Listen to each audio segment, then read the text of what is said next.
Нови дилеми се отвараат по одлуката на Вселенската патриаршија да ја канонизира Македонската православна црква, Охридска архиепископија, а во која е ставена забелешка дека таа не смее да го користи името Македонска или Македонија. Тоа јасно стои во комуникето кое во понеделникот е испратено до јавноста. Според напишаното, името Охрид на црквата било ветено од нејзиниот примат, односно од Македонската православна црква. Таа го признава Охрид како име на оваа црква, сватена како регион на незина јурисдикција исклучива во границите на територијата на државата Северна Македонија, како што писмено и вети на Вселенската патриаршија од незиниот примат.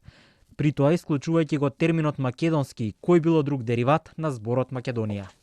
Од МПЦ пак тврдат дека такво ветување не било испратено и дека станува збор за дипломатски потег на Вселенската патриаршија, без да појаснат каков, но се децидни.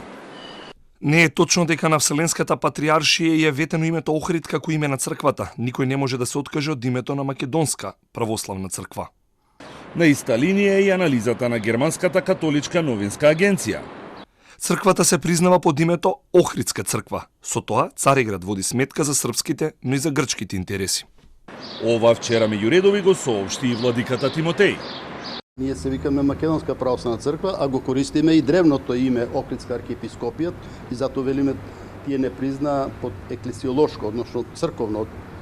А ние ќе се викаме Македонска православна црква со тире Охридска архиепископија. Ако заради јавноста и заради вас Охридска архиепископија не е понижувачко име, тоа е напротив една историја од 10 века имате со себе.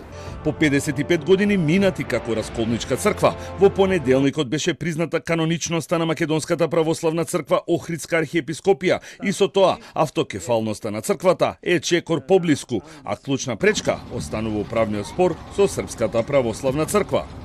Од сега македонското свештенство ќе може рамноправно да сослужува со свештенството на сите православни цркви во светот.